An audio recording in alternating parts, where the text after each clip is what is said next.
Hello hi दोस्तों, हम चंद्रकेश अपने सीके जनरल साइंस में आप सभी का स्वागत करते हैं। दोस्तों आज जो है कि आपको वसा पढ़ाएंगे, क्योंकि आपको प्रोटीन पढ़ा दिए हैं, ठीक है ना। प्रोटीन पढ़ा दिए हैं, लेकिन उससे पहले आपको एक बात और बता दें कि आपके जो प्रीवियस ईयर में जो लोग थे, हाई स्कूल में जो पेपर दिए, इंटरमीडिएट में जो पेपर दिए, उनका बहुत जल्द ही रिजल्ट आ जाएगा। ऐसे सूचनाओं के अनुसार लगता है तो 27-28 के आसपास तक उन लोगों का रिजल्ट आ जाएगा। तो आप लोग जो तैयारी कर रहे हैं वो बहुत अच्छा कर रहे हैं, क्योंकि मैंने पहले ही बताया फरवरी में आपका पेपर होगा, ठीक है ना। चले यहाँ देखें, याद रखिए वसा के बारे में। तो वसा है नहीं, याद रखेंगे कि वसा जो होती है इसी को फैट कहा जाता है। इसी को लोग क्या कहते हैं? फैट कहते हैं। इसके बारे में यदि हम लोग बात करें तो याद रखें कि यह जो है तरल पदार्थों में पाए जाते हैं। तरल पदार्थ जैसे तेल वगैरह है, तो आप लोग जानते होंगे, तेल है, घी है, तो ये सब क्या है? वसा है। तो याद रखिए वसा का निर्माण जो होता है या वसा की इकाई जो है वो क्या है? वो फैटी एसिड है ना दोस्तों। फैटी एसिड है। इसी को क्या कहा जाता है? इसी को वसीय अम्ल कहा जाता है, ठीक है ना मित्रों। वसीय अम्ल कहा जाता है। इसी के साथ याद रखेंगे ग्लिसरॉल भी पाया जाता है। ग्लिसरॉल भी पाया जाता है। तो दोनों को वसा की इकाई कहा जाता है, क्योंकि दोनों से ही मिलकर ग्लिसरॉल का निर्माण होता है। याद रखिए कि वसा जो होता है, वसा यह सबसे जटिल भोज्य पदार्थ है। ये क्या है? सबसे जटिल भोज्य पदार्थ है, लेकिन ये सबसे अधिक ऊर्जा देता है। क्या देता है ये सबसे अधिक ऊर्जा देता है। क्लियर मित्रों? ये सबसे अधिक ऊर्जा देता है, ये आप याद रखेंगे, ठीक है। सबसे अधिक क्या देता है? ऊर्जा देता है। लेकिन याद रखेंगे कि मानव शरीर की अगर बात की जाए तो मानव शरीर में सबसे अधिक ऊर्जा देने का काम कार्बोहाइड्रेट का है। क्लियर? जैसा कि मैंने आपको पिछली वाली वीडियो में बताया है।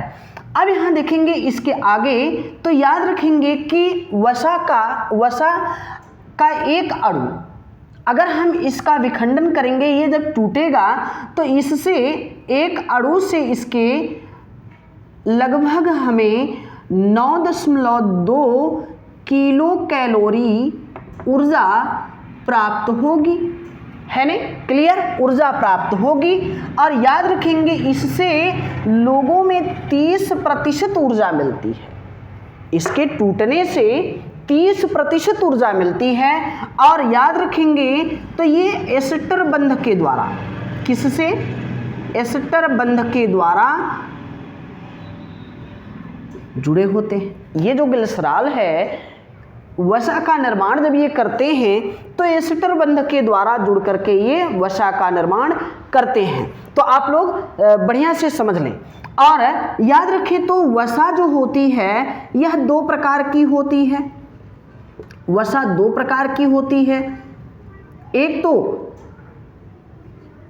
संतृप्त है ना, एक संतृप्त, बढ़िया से है ना, एक संतृप्त वसा, दूसरा असंतृप्त वसा।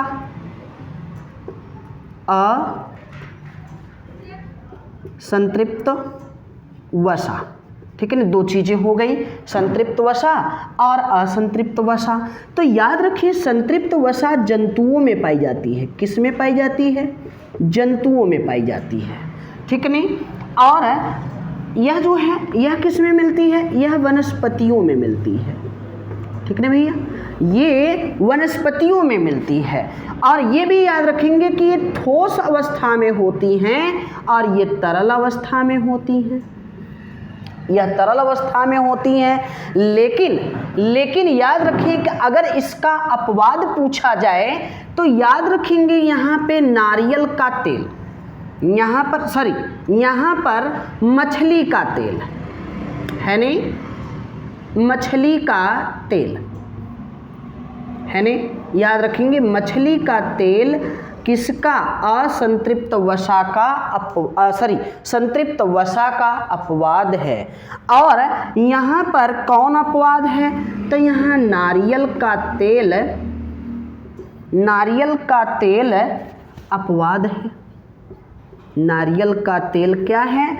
अपवाद है। यहाँ मछली का तेल इसका संतृप्त वसा का अपवाद है और नारियल का तेल अपवाद है। याद रखेंगे कि जब वनस्पति तेलों पर, है नहीं, जब वनस्पति तेलों पर क्या किया जाता है कि निकिल की उपस्थिति में, किसकी उपस्थिति में? निकिल उत्प्रेरक की उपस्थिति में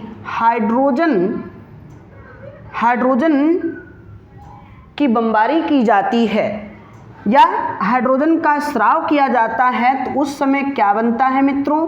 तो डालडा, है नहीं, क्या बनता है? डालडा, है नहीं, डालडा बनता है नहीं।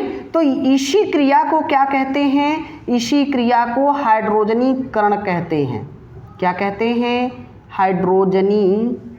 हाइड्रोजनीकरण कहते हैं।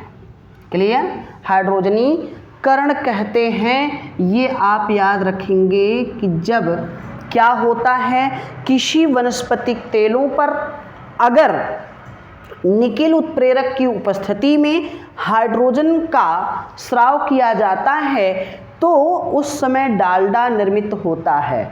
और याद रखें, यही सबसे खराब तेल है, सबसे खराब, सबसे विषैला तेल यही है, डालडा। क्लियर?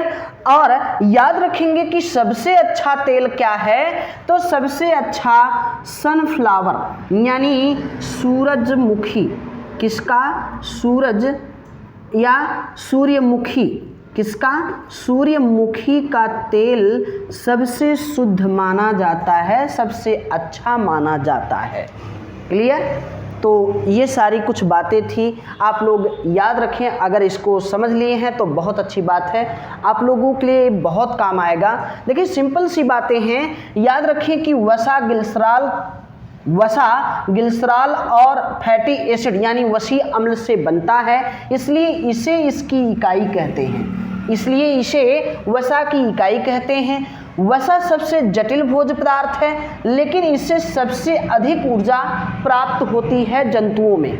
क्लियर? और इसके एक अणु के विखंडित होने से 9.2 किलो कैलोरी ऊर्जा मिलती है और सामान्यतः इससे लोगों में 30% ऊर्जा मिलती है नहीं? और ये जुड़े किससे होते हैं? तो याद रखें, एस्टर बंध के द्वारा जुड़े होते हैं। क्लियर है ना दोस्तों? इसे याद रखें, समझ लिए हो तो बड़ी अच्छी बात है। याद रखें, किसी ने कहा है कि मुश्किलों में हौसलों को आजमाना सीख लो, मुश्किलों में हौसलों को आजमाना सीख लो, दर्द में भी यारों गुनगुनाना सीख लो। डूबने से जो डर गया वो पार क्या कर पाएगा, इसलिए कहते हैं कि समुंदर के किनारे घर बसाना सीख लो। ठीक, धन्यवाद।